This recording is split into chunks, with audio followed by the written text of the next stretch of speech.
Well, hello. Today I'd like to talk to you about the Parker Frontier.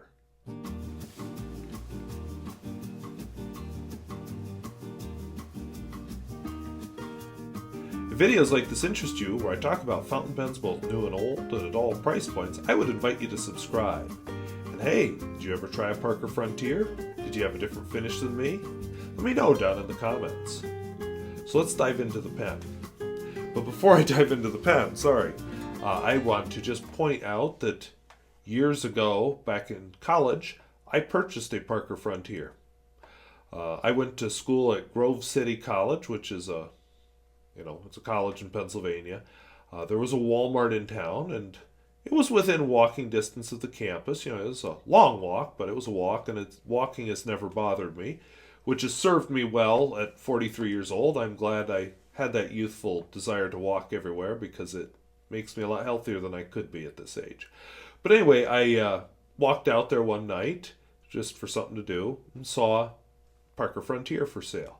Now, true story, I had always been I had a Parker Vector and I had a Cross, Century 2, the really slim chromey one. That's what I wrote with. And I kind of had the idea I'd like more fountain pens. The bug was there, even though I wasn't really buying fountain pens that much back then. So I saw this Parker Frontier for sale, and I bought it. Now, the one I bought had a rubbery grip. It had a red and black body and a silvery cap. This isn't that pen. That pen has been since given away. I know who has it, but anyway, since given it away, I kind of regretted it, so I went looking on Amazon, found a new Parker Frontier, and bought it, and there it is. But found out that the line was discontinued. They were introduced in in 1996. We won't say fall, which would put it squarely in the middle of my college career. And then they were discontinued in 2012. You can still find old stock. You just Google them. You can find them on a lot of stationery stores. You can find them on Amazon. You can find them on eBay. And the prices haven't shot up. I'm guessing these aren't exactly collector's items. So let's take a look at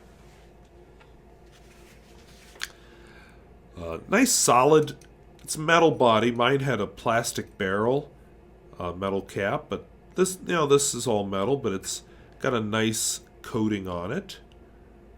Not too exciting finial. No finial. And if you can make it out there, it says Parker. And, oh boy. Not China, what is that? Chile? No. None! That's a date code. I'll put a link to the date codes down below. It's not coming to me right now what its date code is. So, can't believe I never looked that up. So I'll put the date code down below and a link so you can figure it out for yourself. Steel nib. And on the back, it's revealed to be a fine point. I had to purchase a converter for it. It did not come with one, but it fits the regular push-pull Parker converters. Slip cap, very satisfying click.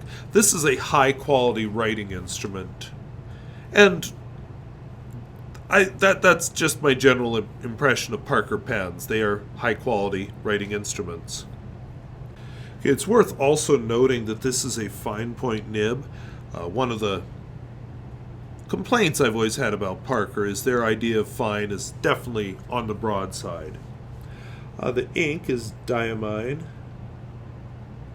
ancient copper, which in some pens can be a very crustalicious ink. It'll grow a horrifying crust all over the nib and feed. So far, not in this pen, which suggests maybe it holds a better seal than other pens. Flex? Oh, heck no.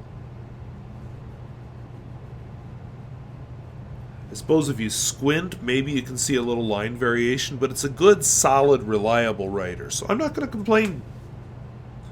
It does what it was designed to do very well.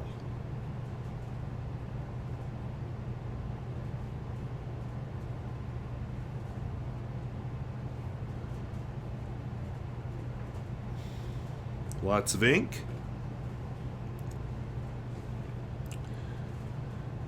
We'll do a smear test.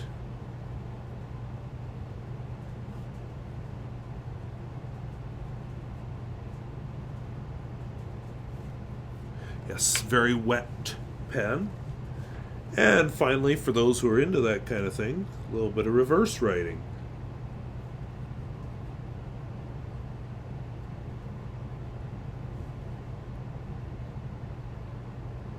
Little scratchy and fine. It's not going to be one that you're using for regular writing in reverse. So let's now turn to a longer form quote.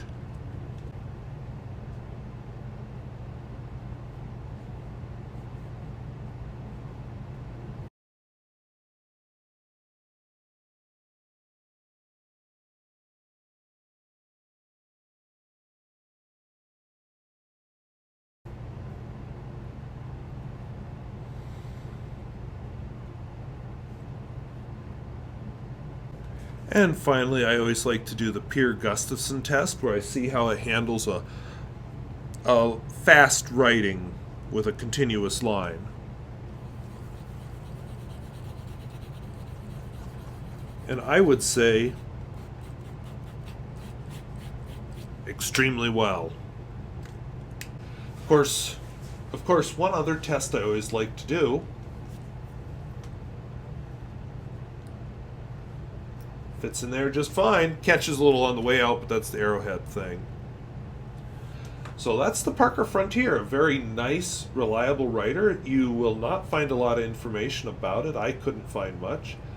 What information I found, I've provided below in the links. It's just kind of a sleeper of the Parker line. And it's just too bad because it was a very good pen. I have fond memories of the one I gave away, and I enjoy this one, and it has not been a chore at all to ink it up to prepare for these reviews. It's a good pen. So, if videos like this interest you, where I talk about fountain pens both new and old and at all price points, I would invite you to subscribe. And hey, do you know anything about the Parker Frontier? Have you tried one?